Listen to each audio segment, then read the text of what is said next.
Good afternoon, everybody. Thank you so much for being here. We are so excited about this presentation today. Before we begin, my name is Randy Clammer. I'm one of the members of what we call the Northeast Ohio Board of Advocates for the Ohio Innocence Project. It was started by a fellow in the back, the good-looking fellow with, I think, the red tie by the door there, a fellow by the name of Alec Berzin and a number of his colleagues. We're working with the Ohio Innocence Project, which is based at the University of Cincinnati Law School, the Rosenthal Institute for Justice. And what they were trying to do is expand the awareness and the work of the Innocence Project up to Northeast Ohio. With my help and with, we have Matt Bangerter, Colleen Del Balso, Bob Umholtz, Mr. Colson, a whole group of local people. We've tried to then expand awareness of the organization even further east and north from Cuyahoga County. But before I start, I want to take a couple moments to thank a couple people, and then I want to introduce the program for you. First and foremost, we need to thank the Lakeland Foundation and Lakeland Community College. We all know how great Lakeland Community College is and what it provides to a lot of you as students at the college, how well it's expanded and grown its curriculum and its facilities. But there's another organization called the Lakeland Foundation, and some of you might not be aware that they're a separate thing, but the Lakeland Foundation is in essence the charitable wing of the Lakeland Community College. It does things like this. It raises money from all across the community. It develops a network of people so that we can do things like this and present it in this facility to really the greater community of Lake County. We have students, we have people that aren't students, we have political officials, we have people that aren't involved in politics, we have lawyers and non-lawyers. This is what the Lakeland Foundation is meant to do, and this is the audience we want for this particular presentation. So I thank all of them. I thank Nancy and Bob Kane from the Lakeland Community College. All of these types of things, too, often have with them some political attendees. And remember, not all the time. This type of topic doesn't always bring out people that are involved in politics and elected officials, and we're fortunate to have a few of those people today. We have County Commissioner Judy Moran, County Commissioner Kevin Malachek, and Lake County Prosecutor Charles Colson. And let me tell you really quick, I don't mean to embarrass him, but we are all very fortunate to have Mr. Colson as our county prosecutor. And I don't say that because I'm a criminal defense lawyer and trying to brown nose to him. Not every county is like that. He has been involved in helping us organize this event. He is here today to show support for it, but not every county is like that. And I've had the conversations with him. I suspected he would have some apprehension about being involved, and he was the first one to tell me if anybody should care about people that are wrongfully convicted, it should be him. So I want that special recognition for him.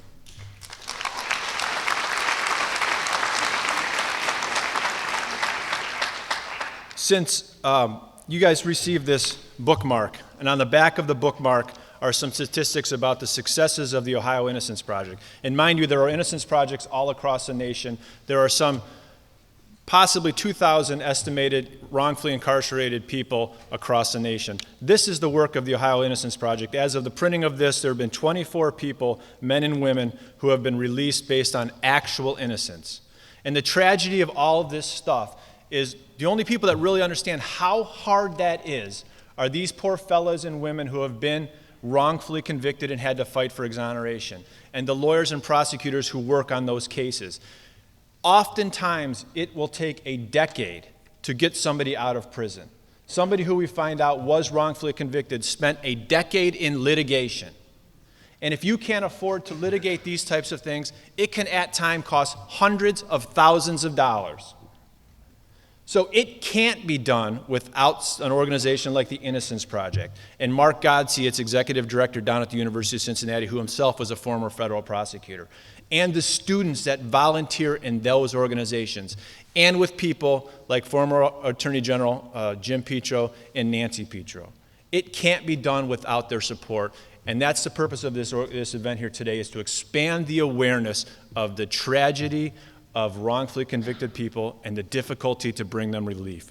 So what you're going to hear about today is you're going to see first an introductory video about some of the stories of the Innocence Project. You're going to learn, I think, the wisdoms and the teachings of Attorney General Petro and Mrs. Petro, and I think you're going to hear about the triumphs and tragedies of Raymond Towler and Dean Gillispie. We lawyers often talk in what we think are precise terms, but they're often not measurable. We say things like reasonableness and we say things like doubt, and we say things like preponderance and justice. And when it comes down to it, we have a hard time figuring out how to define those things. They're supposed to mean something, but they're not always easy to measure. We have another term that we use that's particularly relevant to these types of cases. We say shock the conscience. When behavior of a community or somebody in our community shocks the conscience, it's considered the worst of the worst type of behavior. It's defined as behavior that's manifestly and grossly unjust. And like all our other terms, it is difficult to measure and difficult to quantify. But the fact that there's probably 350 people here today is the clearest and easiest measure of the fact that the sufferings of wrongfully convicted people always will shock our conscience as a community. So I thank you for giving us that measure of support and awareness and outrage that you folks may have that brought you here today to learn about the troubles, the triumphs, and tragedies of these folks. So I thank you for being here. Let me introduce you to the Innocence Project. My name is Raymond Towler. I'm from Ohio, Cleveland, Ohio, and I was incarcerated for 29 years, for a crime I didn't commit. I am Nancy Smith. I am from Lorain, Ohio. I served 14 and a half years in prison. I was released in 2009. My name is Clarence Elkins. I'm 51 years old. I'm from Waynesburg, Ohio. I was wrongfully incarcerated for 7.5 years for a crime I did not commit.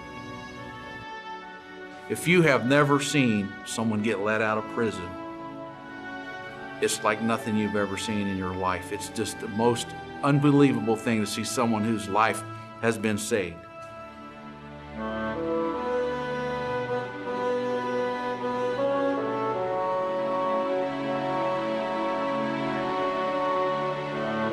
One of the great involvements of my life has been the Innocence Project. Those lawyers who I've come to know, both Ohio, Mark Godsey, and his team, are some of the great lawyers that I've ever worked with.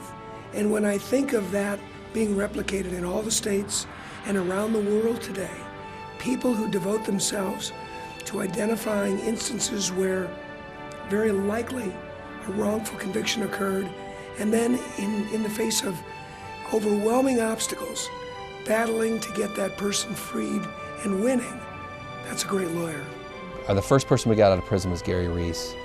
He spent 25 years in prison for a crime he didn't commit, and sadly died of cancer 3 years after he was released. But I mean, he lived those 3 years to the fullest. I mean, he would call me on his phone with his convertible with his top down and say, I'm driving and it's sunny, and thank you for getting me out of prison. And there was not one single day, even as he was dying of cancer, that he did not appreciate his freedom. They make movies about this stuff, whether it's Shawshank Redemption, everyone in their hearts had the nightmare, what if I got put away for something I didn't do, or what if some loved one did, and how unfair that is. And we all know that life's unfair and the world's not the way it should be, but I think most of us believe that it should be fair. We've now got this Innocence Network, and so there are about 51 projects within the United States that are affiliated with the network, and another 10 abroad. But what makes the Ohio project so unique is that it has taken the lead, really, in doing international work. And the International Innocence Network Conference that we had in Cincinnati was really groundbreaking. And it was beautiful in Freedom Hall. It was great because the Ohio project, I feel special affection and admiration for, because it's really been so successful. Throughout the projects across the country, they all know who Mark Godsey is. They all know he's one of those who really built this up. And what better training did he have for this? He was a federal prosecutor.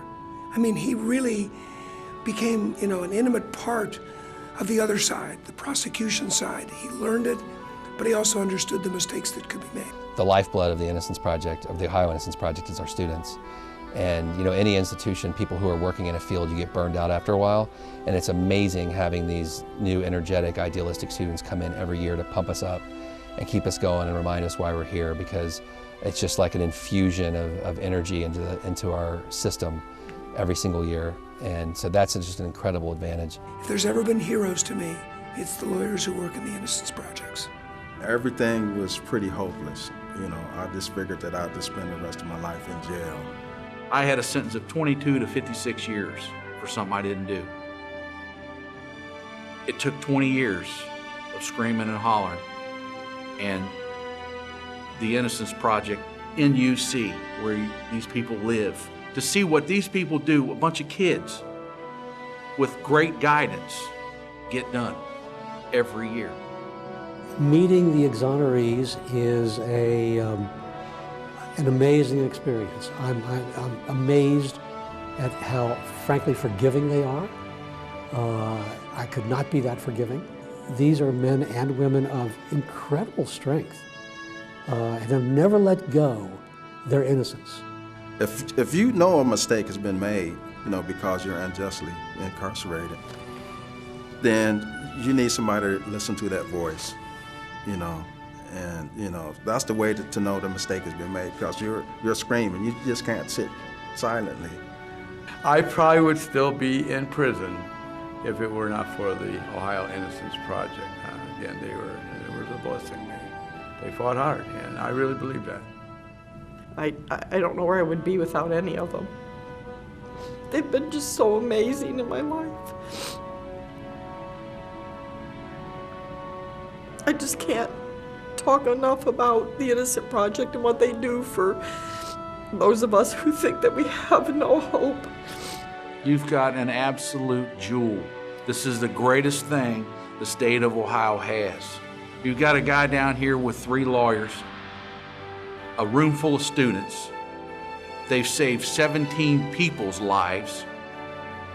That's 17 families throughout Ohio. That's a huge amount of people behind the 17 people. The change it has made in their life is unbelievable.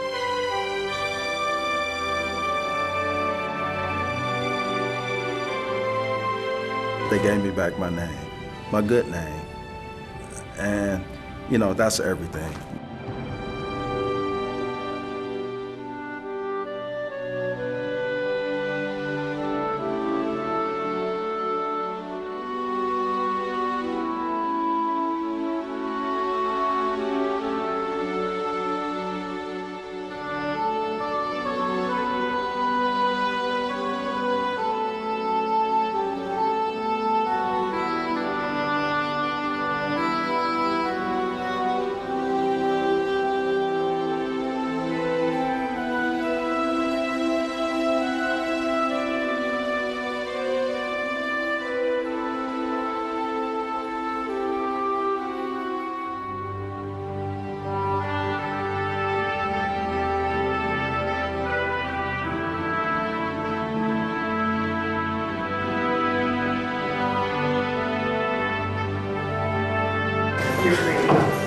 Yes, Lord. Yes.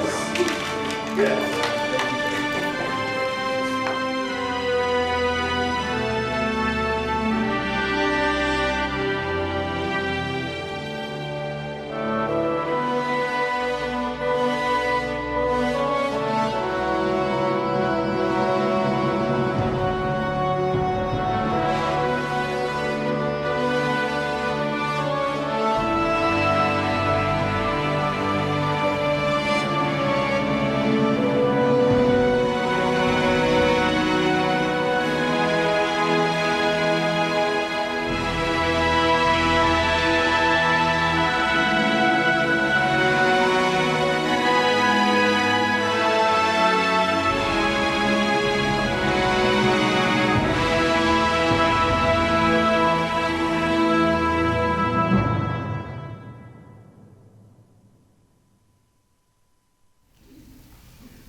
Ladies and gentlemen, I'd like to introduce you to our first speaker, Dean Gillispie.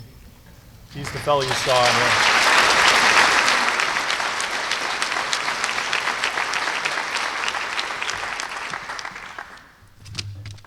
I hope y'all can hear me. I'm going to be all over this stage. I'm going to be everywhere. I'm going to be on track, off track, and all over the place. So if you got a question, please raise your hand. We're going to have a Q&A later, but I'll answer any question while I'm up here.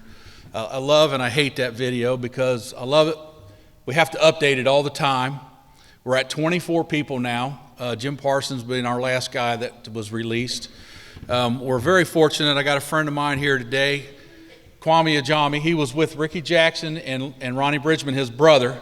28 years, was on death row.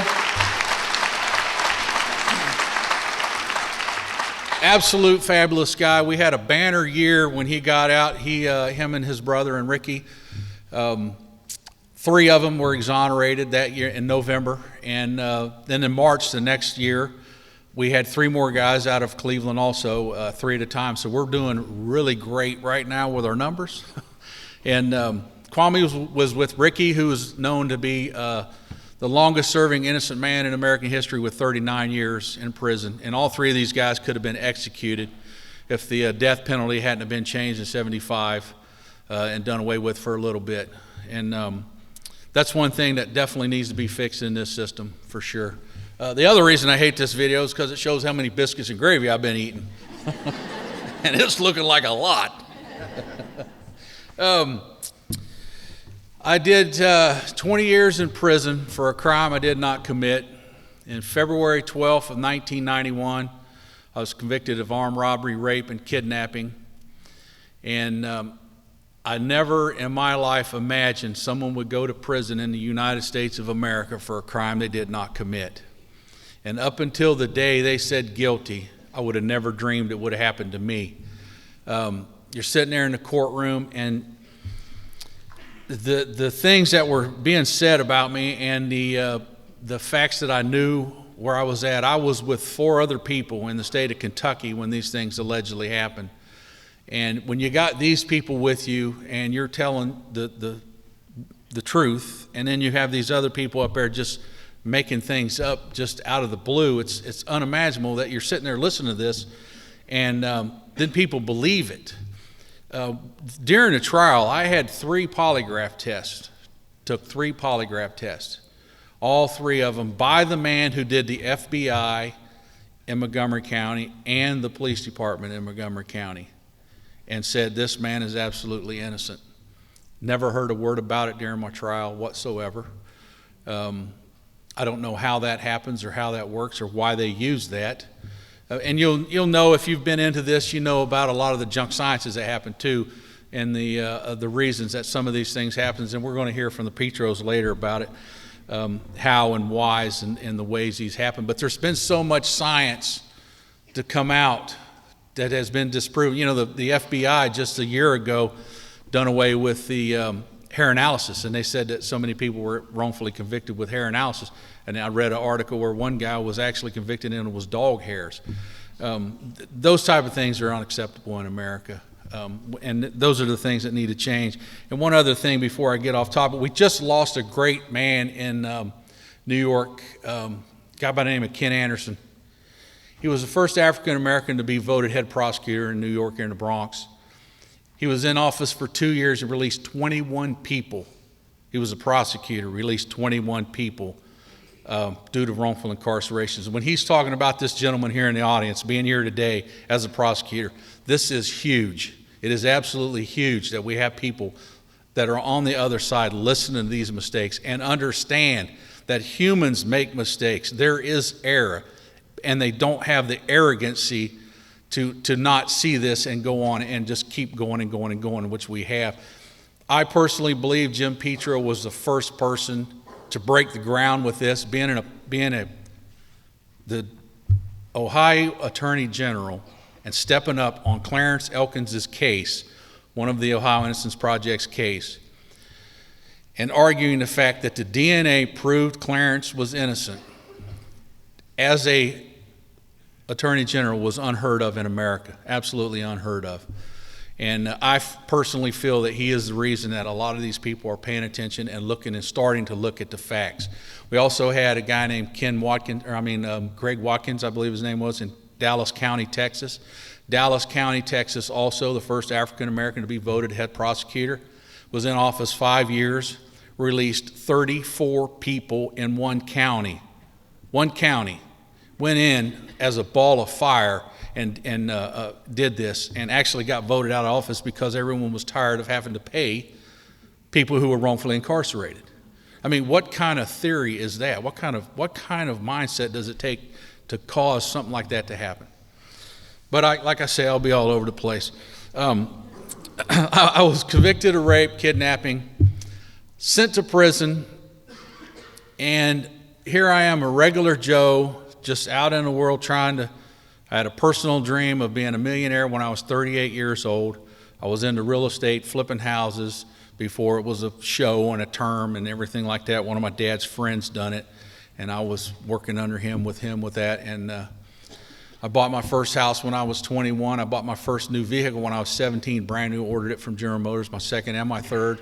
Bought my second house when I was 24 years old. I was on a roll, and this comes down on me that I was being accused of these things was absolutely unbelievable. They came to me and asked me where I was at 2.5 years earlier, and I'm like, I don't know where I was at last week, much less 2.5 years ago. And it took quite some time for me to figure out where I was at. And luckily for me, I had a friend whose dad raised hunting dogs, and we just remembered that we were in Kentucky. We always went to Cave Run Lake hunting and fishing and carrying on down there. And his dad had a set of pups born, and we remembered, hey, we were in Kentucky around that time, so he gets his calendar out because he's keeping notes of when these dogs are born so he can tell how old they are and who their mother and father was and all this. And that's when we found out, and it was almost 4 months later when I found out actually where we were at. And on that day, we were in Kentucky, actually bringing the pups in to put them in the cellar because it was so hot outside. So we had him testifying on my behalf there, and then I've got 4 other friends testifying on my behalf, stating that I was in the state of Kentucky when these things happened. And the craziest thing in the world, the prosecutor said that I could drive from Moorhead, Kentucky to Dayton, Ohio in 45 minutes. And I have yet been able to do that since I've been home. It's a few hour drive. So we go through this whole process. You get sent to prison, and you're sitting there wondering, how on earth did this happen? How on earth did this happen? How is this going to get fixed? How is this going to get turned around? I did not do this. I did not do this. And like me and Ray say, we're screaming and you're hollering and you're yelling at everyone you can possibly imagine to try to get their attention that I didn't do this. I didn't do this. Luckily, the Ohio Innocence Project came to an existence in Ohio. Mark Godsey was teaching in Kentucky. There was an article in the paper stating they were going to have an Innocence Project coming to the University of Cincinnati. He was going to be the director.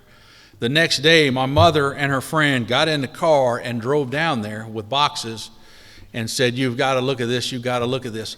Fortunately, I had a news station in Cincinnati who was doing stories on my case, trying to figure out how this happened. It was an investigative reporter, Lori Quinlivan. And she was doing stories on, this is impossible, how this happened to this guy. So it was not a mother just going down screaming and hollering and saying, my son's innocent, my son's innocent. There was other things that she had with her, other people that was believing it also.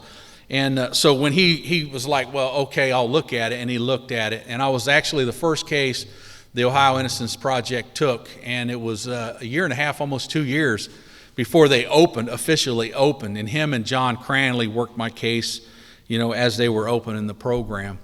I was the 13th person released out of the 24 we have now. And like I say, we have the longest serving American innocently, 39 years in prison. I mean, can you imagine, everybody imagine 39 years where you're at? And 39, I mean, most of these kids' parents that are in here going to school right now that are not that old. So you go through this system there, and you're trying to figure it out. A funny story I had, I had an attorney there, and actually my parents had mortgaged their house twice, paying for lawyers and attorneys for 10 years. And one of them, when I got convicted, said, "Oh, we'll have this straightened out in 30 days. 30 days we'll get this turned around. We'll get it all fixed." And I actually went to the law library to do some research on some other things that they had done to me. And the guy in there, a guy named Jerry McMeans, and he asked me, he said, how can I help you? I said, well, I'm looking for something that's not to do with my case. It's, something else. And he goes, you're not working on your case? And I said, no. I said, I got a lawyer. He said I'll be out in about 30 days. It'd be, should be okay. The whole law library just lit up in laughter. Everyone I've been in there 15, 20, 30 years waiting on that 30-day call too. I actually got a letter from him when I got out. He said, Champ, that was the longest 30 days we've seen yet. He's a heck of a guy. So, you go through the system. The Innocence Project takes your case. You're in prison with some of the craziest people you've ever seen in your life, and some of the funniest characters and some of the meanest people. And, you're trying to tell people, I'm innocent, and they're like, oh, whatever. And finally, the Innocence Project, takes my case. And when the Innocence Project takes your case, it's like hitting the lottery. You've hit the lottery because the amount of mail they get alone, and then the way they're funded, the things that they can do is you really have to be sure of what you're going to go to court with. And what Mark always describes it, if we get this many letters, we can go through the letters, sort out, go out through them, and figure out what we can do and what we can do. We get down to this many people, what we can look at their case, see what's going on, if there's any possibility there, is there DNA existing, is there anything like that we can expedite this through the courts and get it through. Then you get down to about this many here once you've been out here to this. And then to get back into court with the new evidence you can find or anything that you can possibly get someone's attention in the court, you're getting down to this little sliver here. Now, that's not saying that all these people here ain't innocent, and we would love to help them, but you have to concentrate your resources on what and when you can really, really be effective. And that's the reason we've been so effective, is we concentrate on what we can absolutely do, and our money is going to absolutely freeing somebody. So if you're in this pile here and you get fixed out of this little sliver, you hit the lottery for sure. So I'm going through, the Innocence Project is fighting this, arguing and going on. And Mr. Petro gets involved with the Innocence Project with the Clarence Elkins case while he's still in office. And like I said, that's just unheard of. So he gets Clarence gets out, Mr. Petro retires and decides he wants to do some work with the Innocence Project, comes on with the Innocence Projects and asks, what can we do? And we need the Gillispie case and all this stuff. So now I've got the Innocence Project on my case. The Petros are on my case. It's like hitting the lottery. I got my Red Ryder BB gun. It's Christmas. And now I'm walking around the prison like this. Yeah, that's right. Because you don't get things like that to happen to you when you are wrongfully incarcerated. It's an amazing event that happened to me. So then they wrote a book, the False Justice book, which we have out front here. And let me tell you something right now. It was hard for me to get my head through doors at times, because here I am locked up in prison. The Petro, the ex-attorney general, and his wife write a book about wrongful incarcerations, why, hows, whens, and all this that happens. Clarence Elkins is in the book. He's out of prison. There's a guy named Michael Green in the book. He's out of prison. Who's next? I'm the only other guy in the book. It took a few years after that to be released out after that.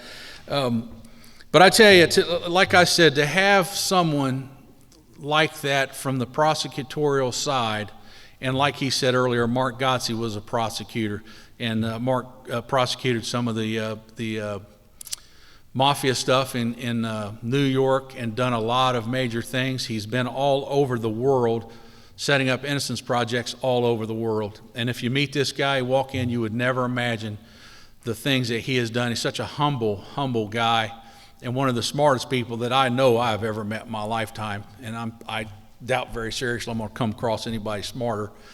And that's another thing. When you're in the prison, you get the Innocence Project assigns students. So you get 2 students assigned to your case when you're in there. And the students are the ones who do a lot of the work. They're the ones who do the research. They're the ones who get into books to find any laws that they can maybe look at and use in your case. they're going and calling these counties to see if there's any evidence in the evidence rooms, if there's any kind of old evidence, if there's anywhere they can look to try to find it. We actually had a set of students go to a court in Cleveland to look for evidence, and the evidence was stored in one of the clerk's basements at her house, in a musty, mildewy old basement, wet basement in her house.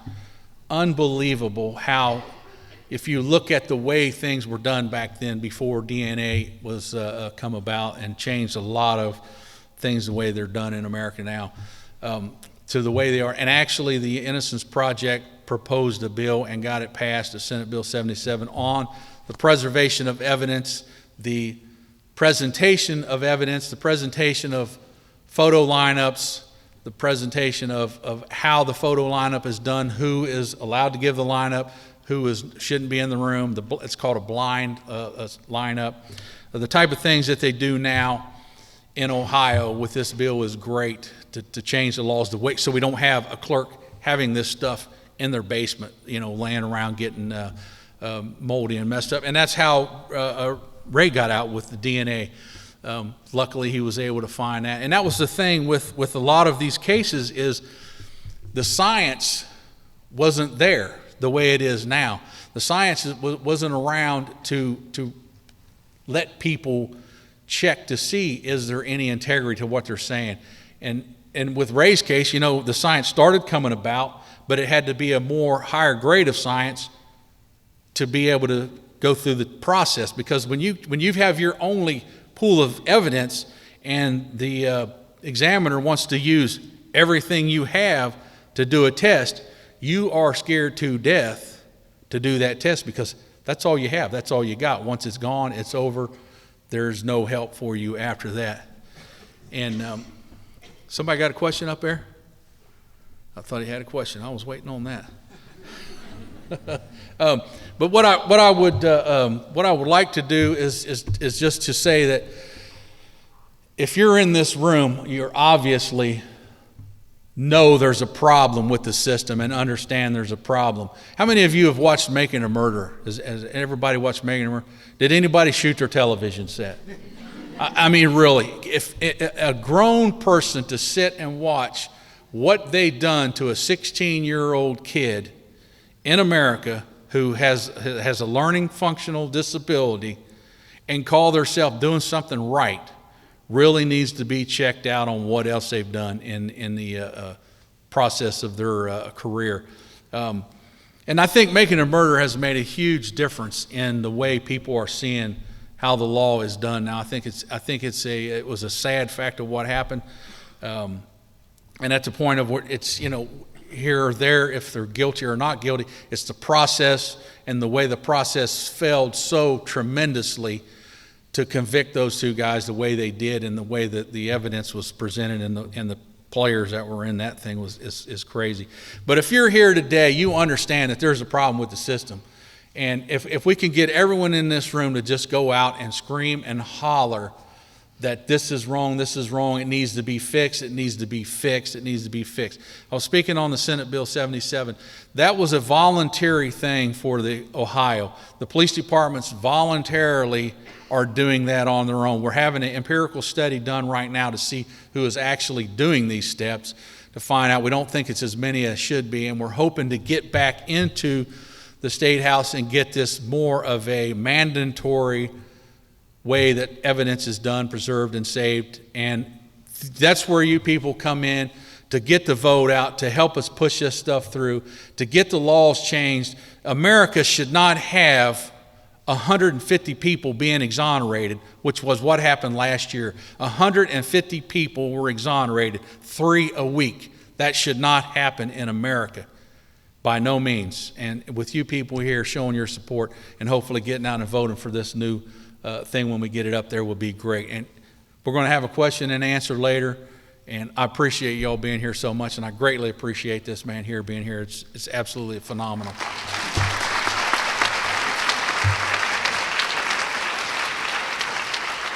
Thanks, Dean. Folks, I want to introduce you to Raymond Towler. Before I do, I was talking to Raymond earlier, and I was introducing him to a friend of mine, and I made the mistake of saying, this is Mr. Towler, he's one of our exonerees, and I said, well, strike that, he's not one of our exonerees, because I had no role in it. And his answer to me was, that's okay, I'm kind of the property of the community now.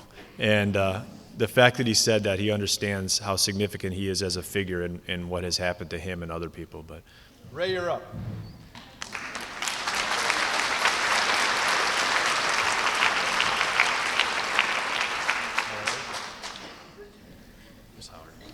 Okay. How's everybody? That's good. I feel pretty good this morning, too. How you doing, my friends down here? Right here, this guy, this girl. Well, today, my man here said, as you know, he kind of named the both sides of the story, like the really bad side and the good side. I'm going to kind of talk about the good side. That was good to me. I guess I can't say that without telling both sides of it. Well, first of all, I started out, a guy who was looking to be an artist. Guys, I was 24, just kind of got out of the service. I was a musician, but I wanted to kind of do everything that I could possibly do as far as what God gave me the talents. So, I was looking to be an artist. So one day, I kind of was sitting in the park, just kind of meditating, just trying to figure out, how I would start becoming this artist, because I've been drawing since I was a little kid, and it's something I just couldn't stop doing. So I figured, I might as well try to do it professionally. Where I got stopped, moving violations by the park rangers. They took my picture. I'm gonna give you the short version. Then they put a warrant out, knocked on my door. That's good effects, ain't it? And arrested me, took me to the county jail, charged me with rape. Then I sat in the Justice Center down in Cleveland for 3 months, and I was convicted, given a life sentence. No matter what I said or the witnesses that I had, for my alibi, it didn't matter. But I was convicted on hair samples, a crazy photo lineup, and then cross-racial, eyewitnesses, and no DNA at that time. So, I was kind of a slave of just the science of the times, and so I was convicted and started a life sentence, And while I was inside, I still wanted to kind of remain myself, while I was screaming and hollering that I'm innocent. So this is some of the stuff that I did. Let me see if I can get this going. Now, this is a painting from acrylic paint. It's probably about 10 foot by 7 foot, something like that. When the guys would come in the institution for visits, they would stand in front of this and take pictures and stuff. So that was my contribution to actually that's how I got free paint, I painted for them. Then I could go on and do other stuff. And this is a picture of one of the pastors that used to come into the institution to kind of give us a Wednesday night, sermon. Every Wednesday, I used to play the piano and, get bands to sing and all that kind of stuff. And actually, I'm still at that church, Mount Zion in Oberlin. This Pastor Mike, he's not there right now because he's, kind of takes people move on.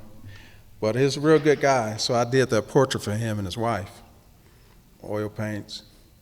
And this, I aspired to be, this big New York artist, so I kind of used the airbrush and made this series of paintings, just with the airbrush, black and white, figuring out, okay, I'll make these and I'll send these home, and perhaps, my family can show these to galleries and stuff like that, and they can, see, what's the value of this stuff. So they did. They took, I was still incarcerated, but they took the stuff to a couple, I think it was like a expo or something like that, art expo.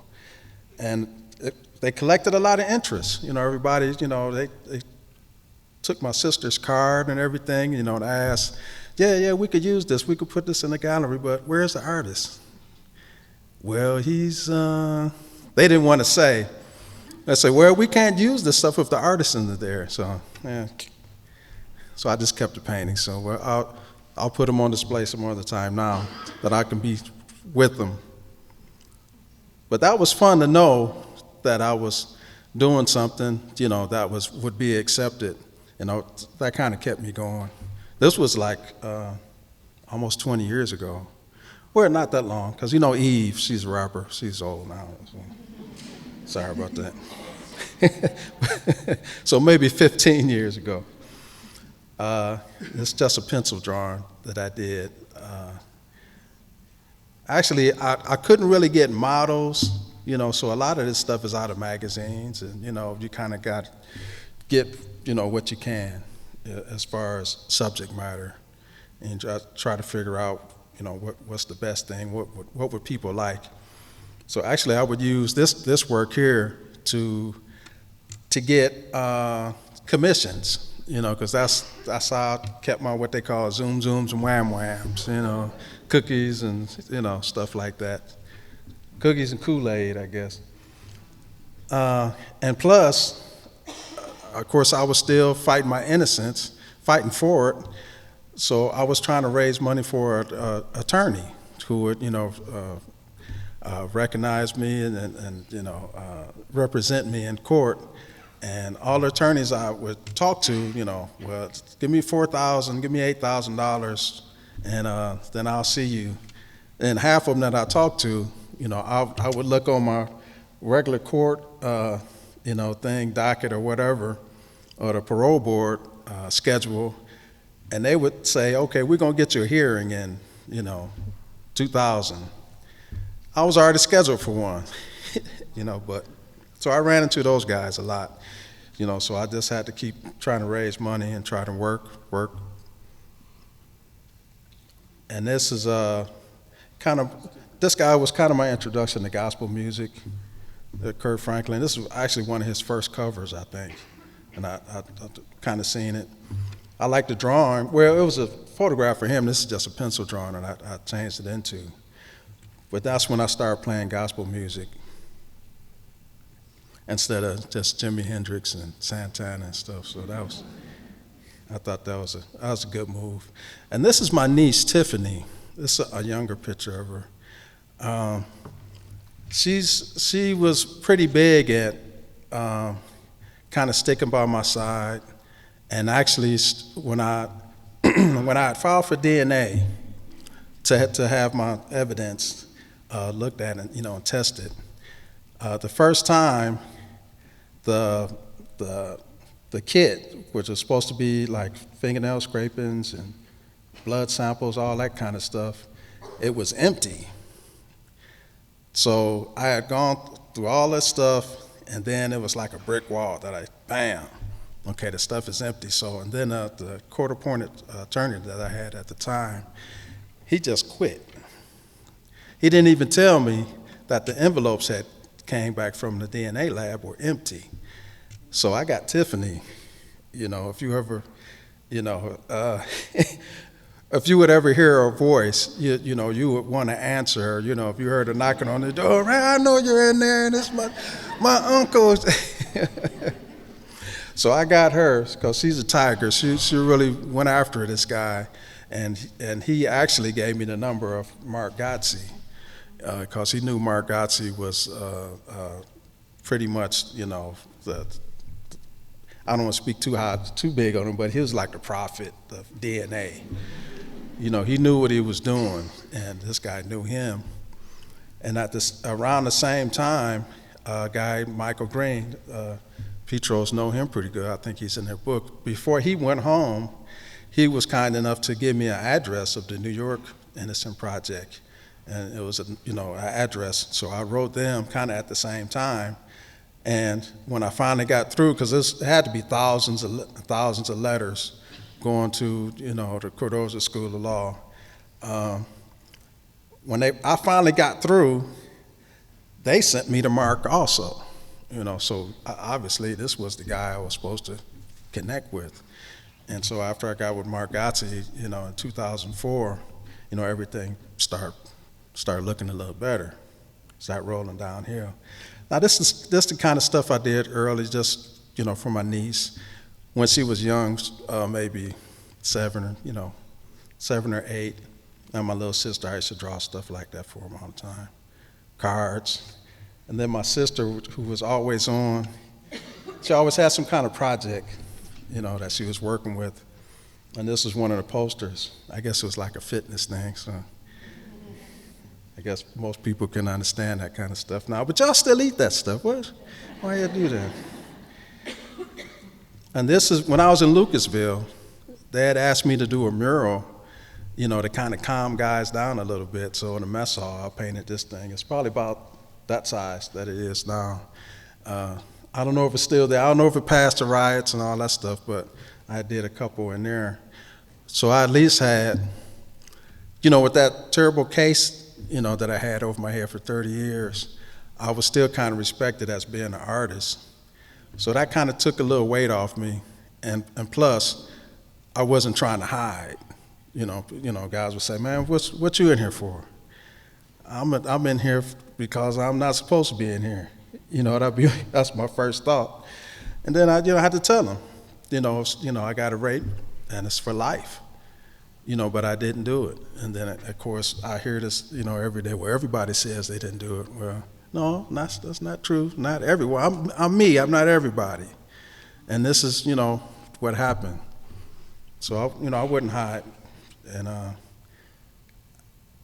with that said, I had a lot of people who I understood, and they believed maybe they could just see it in my eyes or, hear it and see how I lived every day.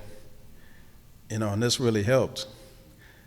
I gave this to my brother and his girlfriend. They got 3 kids now. This is when they first got together, They had a long distance thing. See the little guy way over across? They finally got together. And this is just one of my favorite paintings. This is back from Lucasville too, I think in here. 94, when I painted this. I used to study some of the masters, Rembrandt and all that kind of stuff, Vermeer, and look at how they, made stuff, shine and use their colors, and the selection of paints that they use, the colors, palette, and all that kind of stuff. So that was an example. I learned a lot from just looking at paintings and old books. Even though I couldn't go to a gallery or get a professional teacher, you can. The college is really in here already. It's in your head. All you have to do is accept that knowledge inside and use it. So don't say, well, it's snow day or something like that. You can't learn something. So that's not right. And that's just something I gave this to my girlfriend. Well, she's my ex now, so yeah. She's got this one. I'll never see it again. Hey, you know the story. Brenda. It's just a piece. I mean, it's a lot of symbolism in here. At least I thought so when I was making it. I don't know what you guys see. What's the first thing that you guys see in here, in this painting? You see the eye, like the all-seeing. What's the next? Yeah, that is probably the first thing. That's not my eye. Yeah, it's definitely the man running, because I want to get the hell out of there. And the hands, the 2 hands, because that's what I had, to use, And of course, that's not a railroad track, that's a guitar. Yeah, so there's always music there. It's a lot of stuff. I could go all day with just this painting and kind of get, what was in my head. Yeah. And this painting is really small. This is probably about this big, like 4 inches square. And I just did it on canvas. It's just one of those days I had nothing to do, so I experimented. And these guys are actually, real people who are still dressing like this and still just get out in the bush. So I kind of, just looking at these, before I painted them, it kind of gave me a appreciation of your environment, and that kind of helped me survive in prison because, it's a lot of people who didn't have the hot and cold running water, like I had. They didn't have the food prepared for me, like I had just go to grad. They had to go out and get it every day, and sometimes their food would fight back. Mine didn't. So, every situation is objective. It depends on you and how you accept the world that you're put in. So, you can either choose to be happy in that world and deal with it and be the best that you can be in it, or you can be eaten. I don't want to be eaten, so. And this is another part of this. Little kids who, even this guy is from South America. We're all over the place. Even her. And this is my good friend, Ruby, who started off as me doing paintings for her, but she became a really good friend. So I'm in this picture, that's when I was released the first year. Actually, that's, of course, the painting I did of her when she was like 22 or something like that. And we're still good friends. I was just at a party of hers last week, and she's doing pretty good.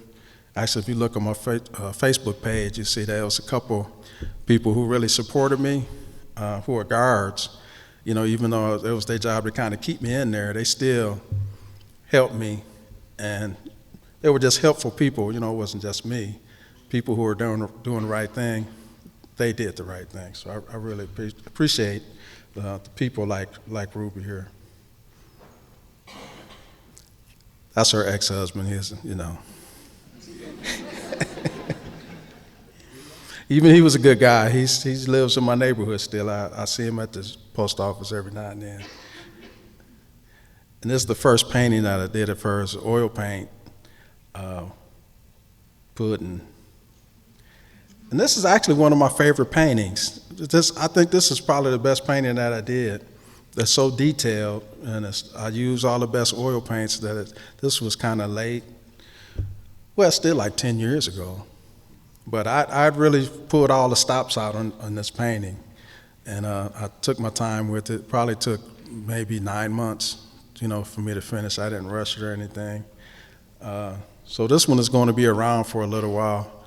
And maybe I can talk, this is one of Ruby's paintings. Maybe I can talk her into, making a good copy, professional copy of it so I can get it around a little bit. I'm kind of proud of this one. It worked out. And this was one of the cats that she got from the farm where I was in Grafton, Ohio, if you guys know. Well, it's not a farm anymore, but when I was there, they had cats, cows, geese. And yeah, I think that's it. That's the last one. But just the paintings really kind of kept me going, and it was more to it than just painting. It was a way that I could reach people, and a way that people could actually reach me too. I couldn't paint for everybody because, for one, it just wasn't enough time, in the day. So, all the people that wanted me to do stuff, it's like, oh, come on, man, I got to play basketball and play guitar too. It just can't be, tied to the easel. Yeah. So thank you for listening, and I hope you enjoyed what I got. And I'm gonna try to get with the college, and perhaps, I can give a show with some of the other work that I have, and maybe you could take some home with you, and I can put some money in the pocket of the people who need it. See, I tricked you. All right, thanks.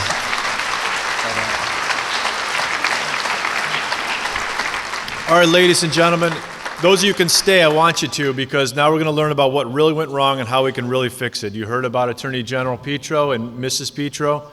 They're here to tell you about their experiences. Everybody start taking notes.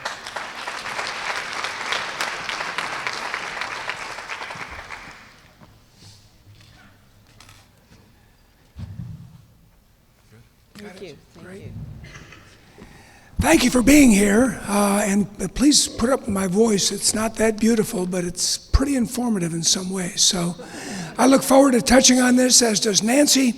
But I'm going to begin by saying when I was Attorney General, it was kind of unheard of that an attorney general would look into a wrongful conviction case. Mark Godsey called me one day and kind of brought these things to my attention because of a case that was looming, the Clarence Elkins case. And I began digging into it, which was rather unique, and discovered that it was pretty easy to conclude that Clarence Elkins was an innocent man. And that frankly changed my life. We've continued to be involved in this even as I left office. But I'll tell you, as I became Attorney General, I became very committed to DNA. I recognized the importance of it, the value of it. It had only begun evolving in the 1990s. I took office in early 2002, so it was kind of a new technique. We quickly got authority from the legislature to take DNA from every convicted felon. Also, we sought to develop DNA profiles for those people who were convicted of criminal conduct broadly. 210,000 of them were put into the database. And what that meant is crimes where DNA was taken from the crime scene were suddenly being matched with the perpetrator who may have been convicted of another crime. Literally dozens and dozens of cold cases were solved. Some of them were even outside Ohio. I got a call one day from the sheriff of Orange County, California, telling me that our database of DNA, which was tapped into as they were trying to solve a 30-year-old murder in Orange County, struck a match with a man in Ohio who happened to be in the Ohio prison system. He'd been convicted of a serious crime in Ohio, was probably in prison for life, but the point is, he was matched to a murder that occurred in 1972 in Orange County, California. Kind of interesting because this was all new science and it was all striking out on behalf of real justice, of finding the correct perpetrator because of that science. In the case that had occurred on the campus of Ohio State University in 1994, a young woman named Stephanie Hummer was murdered. And there was never, ever, ever any possible suspect there. And when we began taking DNA from convicted felons, it included people out of jail. And a convicted felon by the name of Jonathan Gravely, convicted of a 5th-degree felony, non-support of his minor children. That was his crime. For that, because he was still on probation, the probation officer took a mouth swab to type his DNA and put it in the database. And Jonathan Gravely's DNA, 10 years later, matched the DNA of the murdered Stephanie Hummer. A remarkable resolution.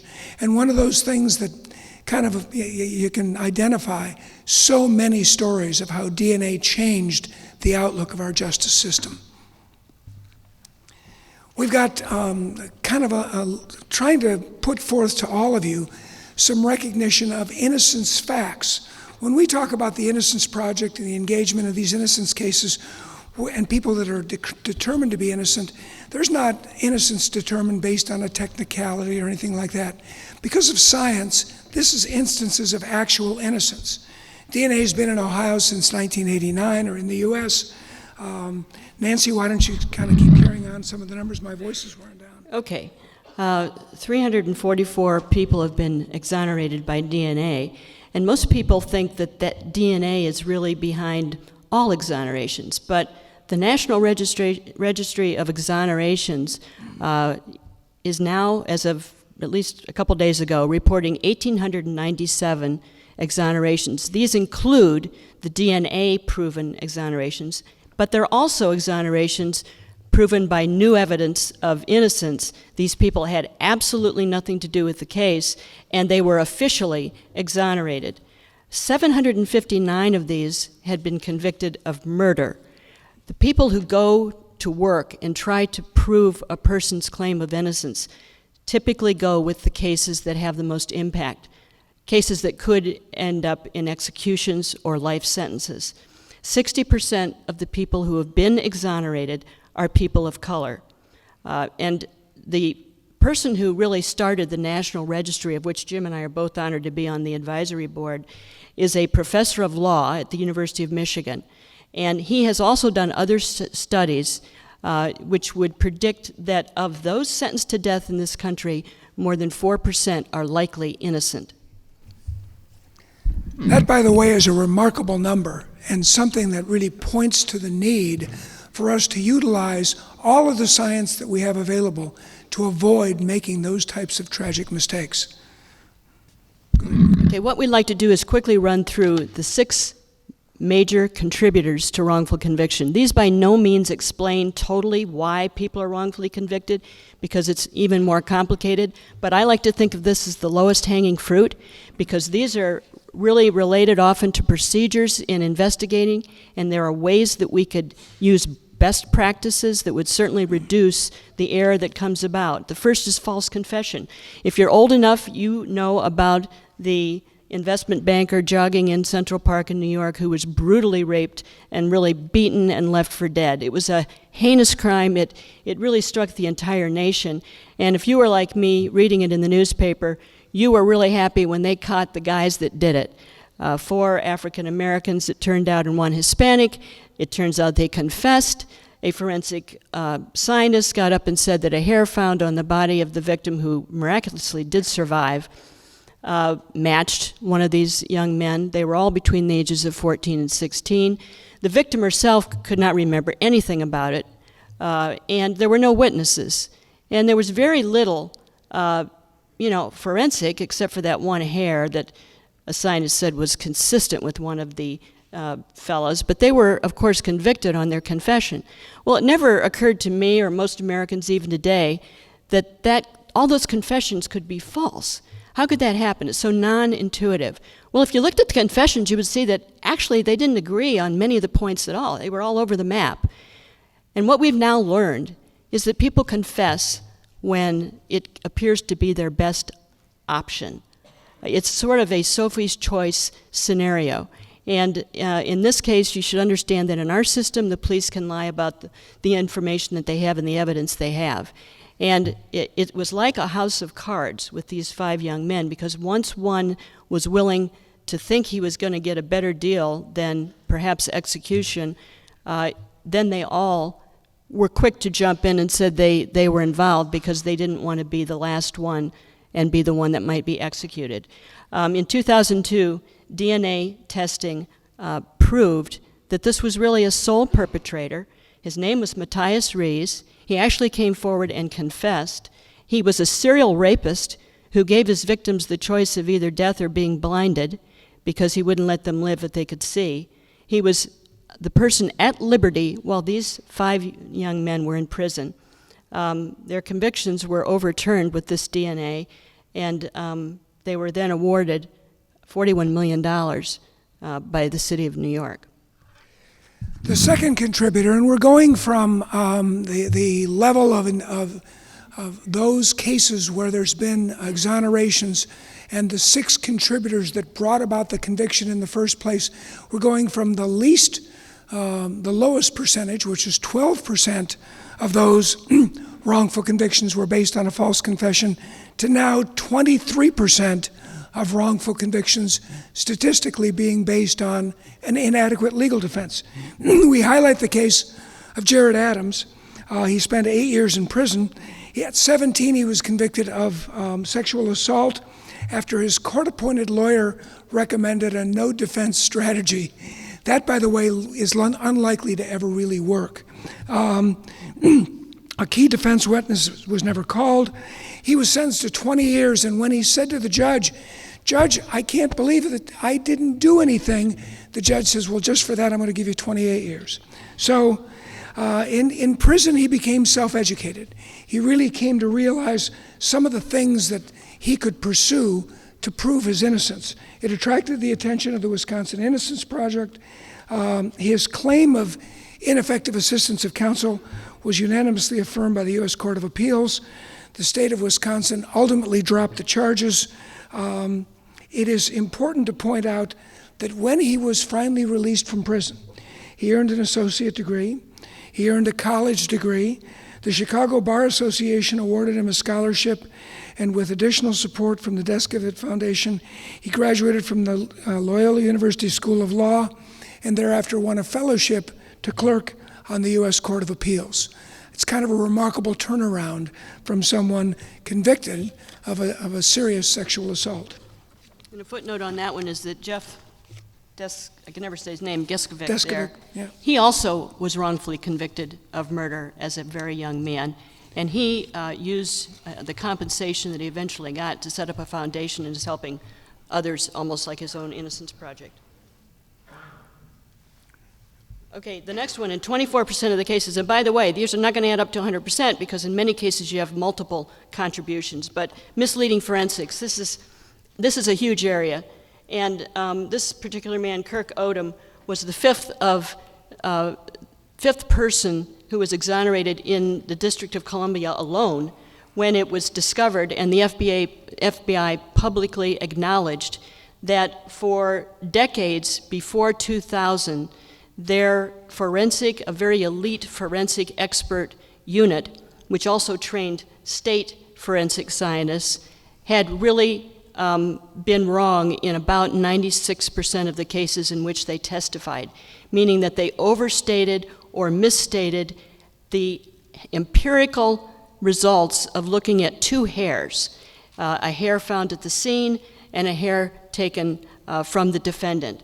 And this prompted the largest post-conviction review of cases in the history of the country. They are now in the process of reviewing 2,900 cases where hair expert testimony was a principal means of conviction. And thus far, 74 people in the database of that 1,800 plus were partially convicted on FBI or hair evidence. You can imagine the strength of evidence when an FBI expert says, this hair matches, and in some cases even giving odds like, I would say that it's a 1 in 40,000 chance that this is not from this person. There is no basis for that kind of a statement. The case of Todd Willingham involved a house fire in which Willingham's 3 children were killed. Thereafter, the police, being somewhat suspicious, brought in a forensic examiner who theorized that the fire was set by someone because the burn pattern of the fire showed that an accelerant of some type, gasoline, kerosene, had to be used to get the fire going. They convicted Todd Willingham based on that evidence. That was the sole evidence that convicted him. It was all speculation. And thereafter, many years later, the science changed. Experts that were the forensic specialists in what causes fire to start came to then believe that theory of the accelerant being used based on a burn pattern was debunked and ultimately proved to be not accurate. But it was a little too late because the state of Texas had already executed Todd Willingham.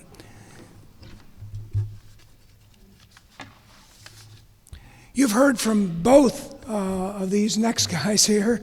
Dean Gillispie spent 20 years in prison. Ray Towler spent 28 plus years in prison.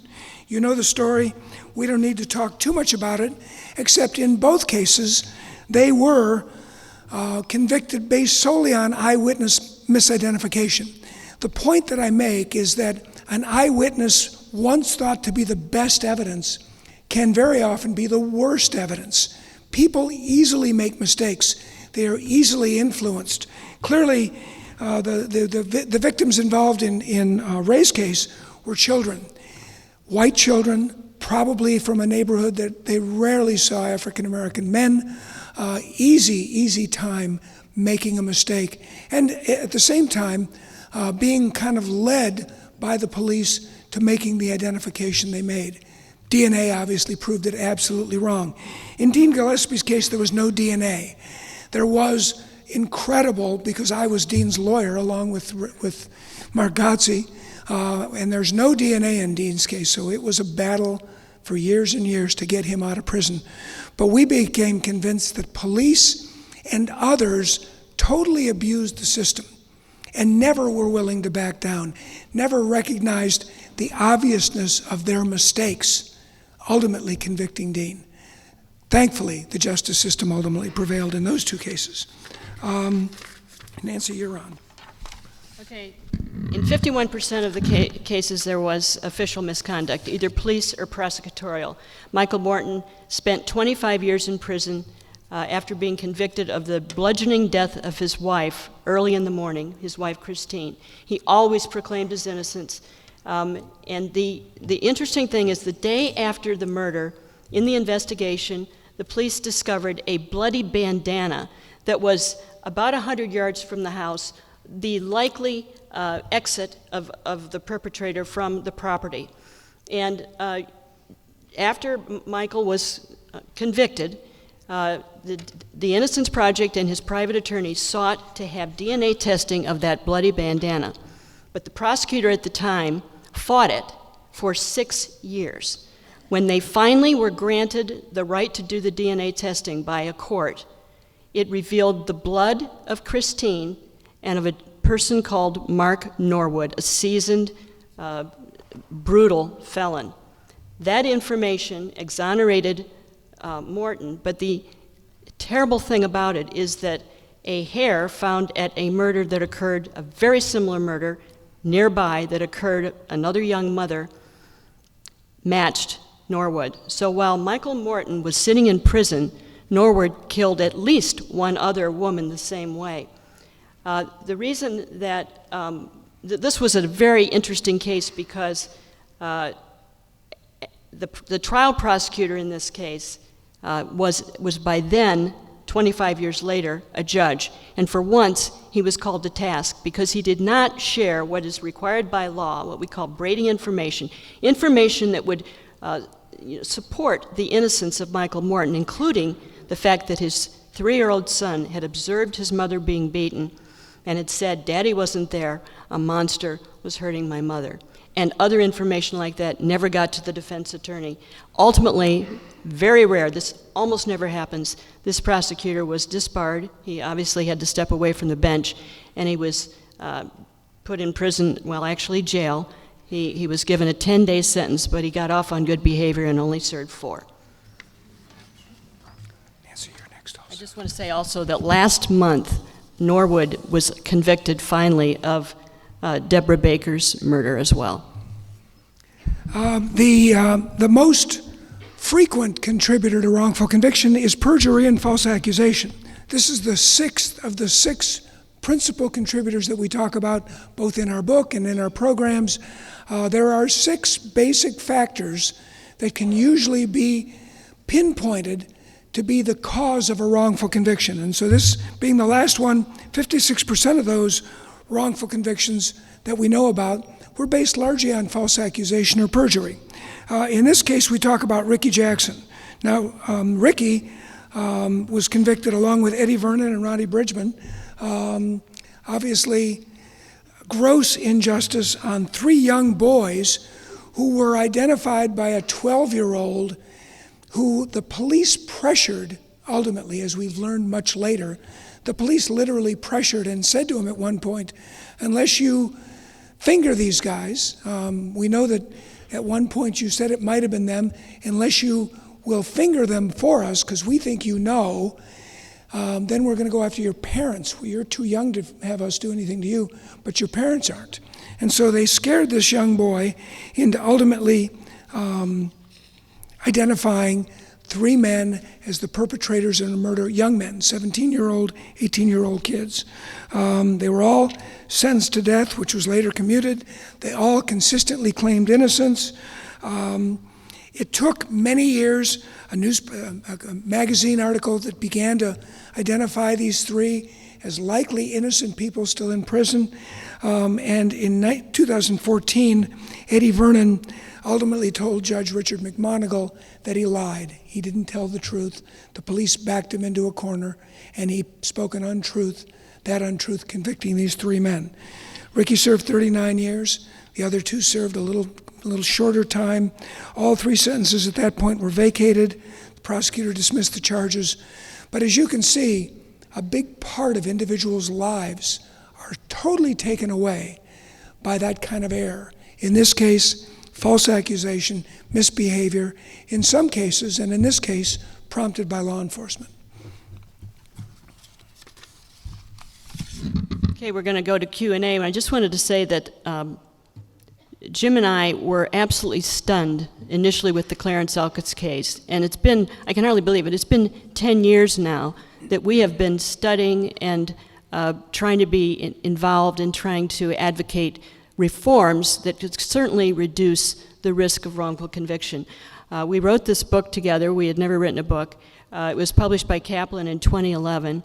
Unbeknownst to us, a law professor from China translated it into Chinese, and it has now been published. I mean, he did come to us after he did all the translation, and asked if we would give him the rights to publish it at Peking University Press, which we did, of course, and that points out the fact that wrongful conviction is not just a problem in the United States. It is an international human rights issue. Currently, the latest version of our book is published by Routledge, and we have 25 copies for sale for $20 each. All proceeds will go to the Ohio Innocence Project after this program. Thank you.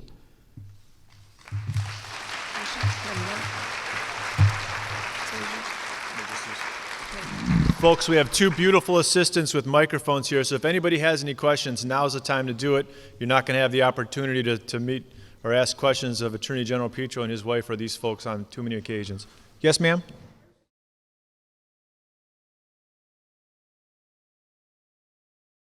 I would say that nationally, the Innocence Project, the one that's started in New York, and of course there's chapters all over the country, Ohio's is probably one of by far the most effective.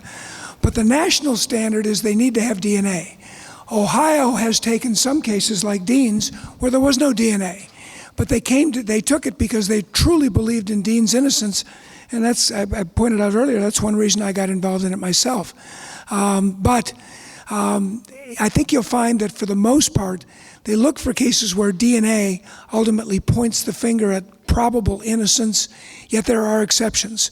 And there's no question that across the country, the Innocence Projects are really doing the work that pursues justice like never before. And we need to be very thankful that that initiative has begun and has been so successful. The Ohio Innocence Project has a 26-page questionnaire that the inmate has to fill out and send in to the project down at UC. They'll review it and look at it, and it really doesn't matter what type of claim you're making. They will look at it at first and see what they could possibly do. That's just the Ohio one. I know for a fact of what the process is there.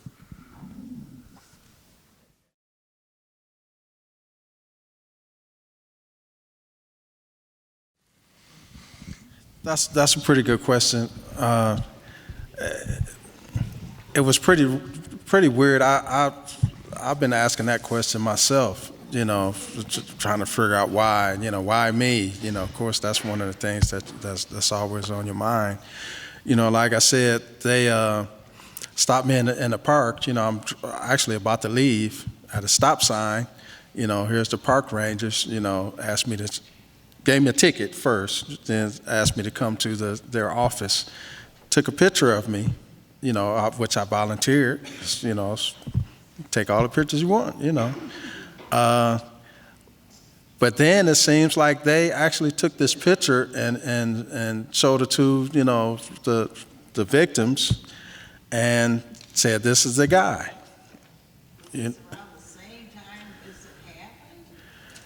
Yeah, I believe so. So that's a mystery to even me, why, they would pick me out. Maybe I did look like this guy. But the other crazy thing, they had like a police sketch, but they had two. They had one of a guy, and a police sketch and a description. Said he had light brown eyes, a very short beard. I've had this beard since I've left the service when I was 19, just started growing it.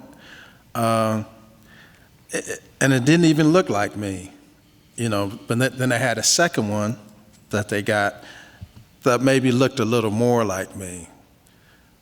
So, I wasn't like public enemy out there. I wasn't doing anything, but, I might have sold a little weed, but didn't hurt anybody. I don't know.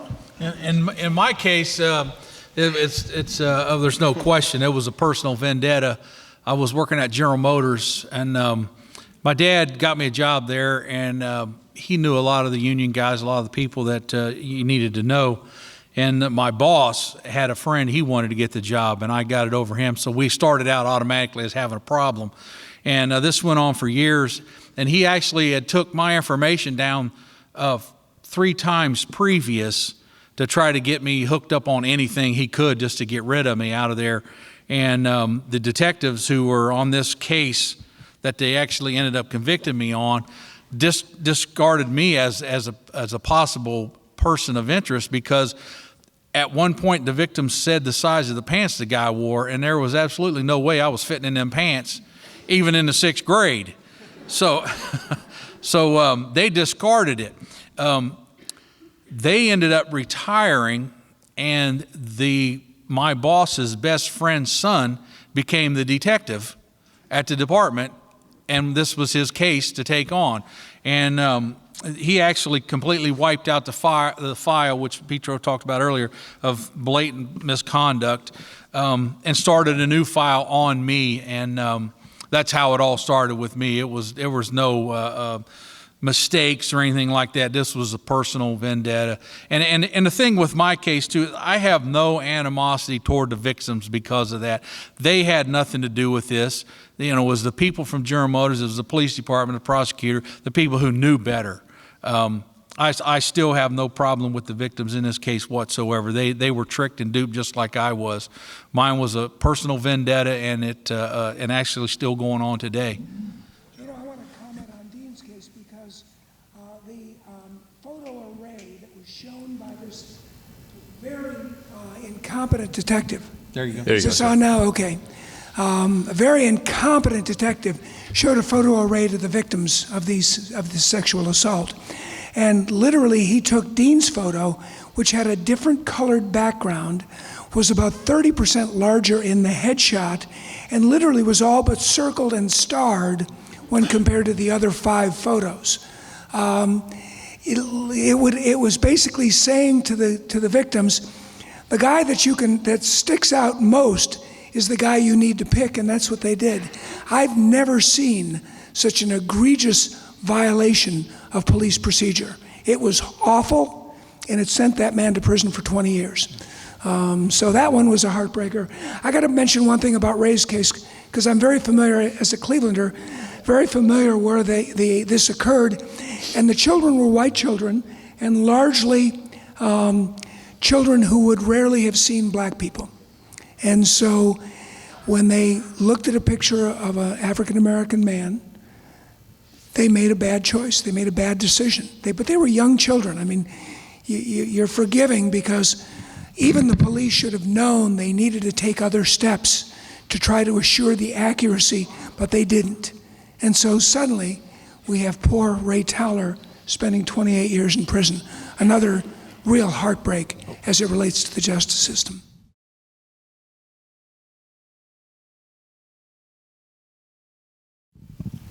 Sure. Speaking for myself, we're in a different situation. But when I got out in 2010, I think it took maybe about a year and a half before I got this statutory amount from the state. And then I had another federal lawsuit that I gained some more funds. And I actually have a singing group, Spirit and Truth. They sing gospel stuff. These guys got paroled. I'm the only innocent guy in there. And I know guys, quite a few guys who actually just changed their lives while they were in prison, and, after you do your time, you want to, be a member of society. I know quite a few of those guys who actually deserve a chance. Those are the only type of people I deal with when I was in and when I'm out here now. So if you see me associating with a person, who's got a record, this person is really about what he's, says he is, and he's proved it. So I don't mind saying that I do have a family of friends that I acquired where I was incarcerated, and they're out now, and they're doing just pretty good. I have not been compensated. There's a sad fact of the matter, half the people we've got out with the Ohio Innocence Project will not be compensated. The United States of America has a poor system on compensation for people. A lot of states don't even offer it. And I've been talking about this lately, about this compensation thing. Compensation doesn't fix nothing. Compensation only gives you a freedom to live your life the way you want to live it. If I come out there and chop your leg off, throw it out the window, come back to you tomorrow and say, I made a mistake, here's $5,000. I want my leg back. I want my normal head back that I had before I went to prison, before I faced all these madness and craziness in prison that you have to face every day. You can't get it back. Money doesn't change that. The way you get into these people's brains and into their psyche is to get into their pocket. That's the only way to get them to get things changed. When you start taking big money out of their pocket, that's the way laws get changed. And until we have a blanket coverage in America of people getting compensated for righteously getting compensated for what they went through. You got Hulk Hogan getting $150 million because someone put a tape out of him. Ricky Jackson and Kwame and these guys spent 30 years in prison, are not going to get anywhere near that. You got the reporter who was photographed with the nude photos and sent out. When you're in prison, you walk around naked for the first week just because of pure humiliation, the way they want to let you know they're in charge. And she's getting $40-some million for that. You know, we need to have some kind of system that is going to completely cover everyone in America, because it's a sad fact that there is a lot of people in America who will never, ever get compensated and spend a long, long time in prison. The compensation thing it really angers me a lot, but it's a big issue in America, and it needs to be fixed right away.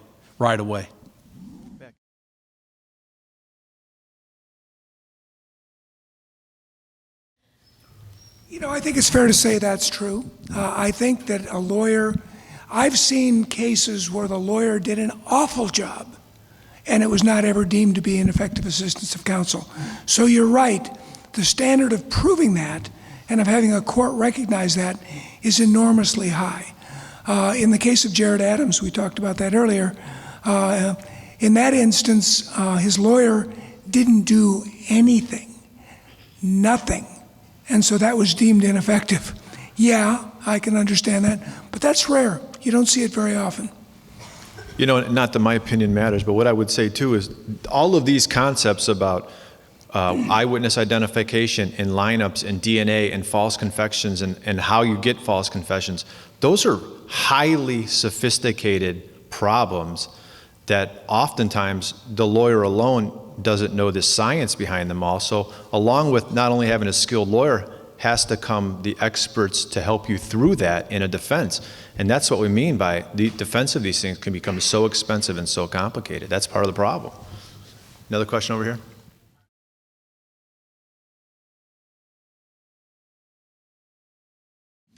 Typically, I've been out 5 years and just had oral arguments 3 weeks ago, still fighting it. Prosecutor will not let it go, even though actually Jim and Nancy had a exhibit in court of the photo, the sketch of the person who committed the crime the night of the crime, and a photo of the suspect who we believe actually did the crime, split them and put them together, and it makes one person. I wish we had that to show up here. We solved the crime for them, and they do not want to accept the fact that they've made a mistake. So in my personal case, I've been 5 years still fighting it. Kwame and these guys, they got real lucky. The prosecutor agreed, about a year later that they were done wrong. And our guys in Cleveland, the Cleveland 3, the GSR guys, they were just exonerated 3 months ago, 2-3 months ago. We've been out for a year. So it's just it's a mixed bag of how that works. It depends on the prosecutor and where they're at and how hard they want to fight it. Kwame, was that the first time you were called lucky in all of this? Yeah, and then we'll wrap up. Go ahead. Today is my beautiful girlfriend's birthday. I'd like to wish her a happy birthday. Happy birthday. Well, ladies and gentlemen, I want to thank you all for caring enough to stay through this all and your attention. I've been accused of being a liberal, but I wish you all that you bring from this and go about your lives going forward with kindness, wisdom, and reason, and all the best. Thank you, everybody.